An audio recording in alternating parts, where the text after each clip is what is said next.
السلام علیکم، welcome to my YouTube channel medical therapy. یہ video sexually transmitted disease STD کے بارے میں ہے، ایک اہم موضوع جو ہمارے صحت کے لیے خطرے کا باعث ہو سکتا ہے۔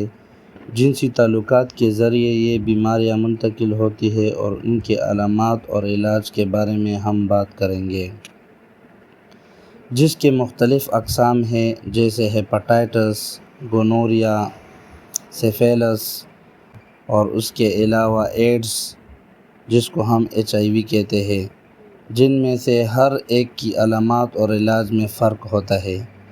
ہم ان کے بارے میں تفصیل سے بات کریں گے تاکہ آپ اپنی صحت کو بہتر طریقے سے سمجھ سکیں۔ اس ویڈیو میں ہم بھی یہ بات بتائیں گے کہ STD سے بچاؤ کے لیے آپ کیا احتیاطی تدابیر اختیار کر سکتے ہیں اور کس طرح اپنے پارٹنرز کو بھی محفوظ رکھ سکتے ہیں۔ ہمیں امید ہے کہ یہ ویڈیو آپ کے لیے مفید ثابت ہوگی اور آپ اس سے بہترین معلومات حاصل کریں گے۔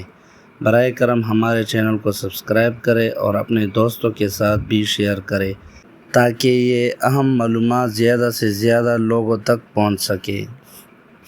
اب چلتے ہیں ویڈیو کی طرف۔ سب سے پہلے ہم ڈسکس کرتے ہیں ہیپاٹائٹس۔ ہیپاٹائٹس کی اقسام میں سے جن کا جنسی تعلقات کے ذریعے منتقل ہونے کا زیادہ امکان ہوتا ہے وہ ہے ہیپاٹائٹس B وائرس۔ یہ بھی ایک سیکشول ٹرانسمیٹڈ ڈیزیز میں آتا ہے۔ ہیپاٹائٹس B وائرس خون اور منی اور دیگر جسمانی رطوبتوں کے ذریعے پھیلتا ہے، جس میں غیر محفوظ جنسی تعلقات بھی شامل ہیں۔ اس کی پریونشن کیا ہے، روک تھام کیا ہے، وہ ہے محفوظ جنسی تعلقات جیسے کنڈومز کا استعمال اور ہیپاٹائٹس B کے ویکسین لگوانا۔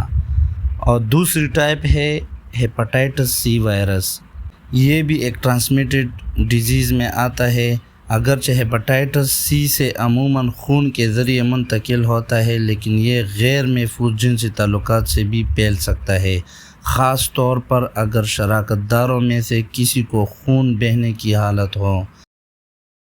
اب اس کی پریونشن اور روک تھام، یعنی غیر محفوظ جنسی تعلقات سے بچاؤ اور کنڈوم کا استعمال اور شراکت دار کی صحت کا جائزہ۔ Number 3، hepatitis D virus. Hepatitis D virus یہ بھی سیکشول ٹرانسمیٹڈ ڈیزیز میں آتا ہے۔ یہ صرف ان لوگوں میں پایا جاتا ہے جو پہلے ہی ہیپاٹائٹس B سے متاثر ہوتے ہیں، اور یہ خون اور جسمانی رطوبتوں کے ذریعے پھیلتا ہے، جس میں جنسی تعلقات بھی شامل ہے۔ اب اس کی پریونشن، ہیپاٹائٹس B سے بچاؤ کی تدابیر جیسے ویکسینیشن اور محفوظ جنسی تعلقات۔ دیگر اقسام ہیپاٹائٹس A اور E، یہ عموماً آلودہ کھانے یا پانی کے ذریعے پھیلتے ہیں اور جنسی تعلقات سے ان کی منتقلی کا امکان کم ہوتا ہے۔ محفوظ جنسی تعلقات اور ویکسینیشن کے ذریعے ہیپاٹائٹس سے بچاؤ ممکن ہے۔ ہیپاٹائٹس کا مکمل ڈیٹیل جو ہم نے ویڈیو میں مکمل ڈیٹیل کے ساتھ بتایا۔ امید کرتا ہوں آپ لوگوں کو ویڈیو پسند آئی ہوگی۔ انشاءاللہ ہم دوسری ویڈیو میں گونوریا کے بارے میں ڈیٹیل سے بات کریں گے، اس کی وجوہات اور اس کی سمپٹمز اور اس کی روک تھام کیسے کرنی ہے، وہ ہم پارٹ 2 میں انشاءاللہ بتائیں گے۔ امید کرتا ہوں آپ لوگوں کو ویڈیو پسند آئی ہوگی۔ اگر ویڈیو پسند آئی ہے تو چینل کو سبسکرائب کریں اور بیل آئیکن کو ضرور دبائیں تاکہ میرے آنے والی ویڈیو کا نوٹیفیکیشن آپ لوگوں کو ملے۔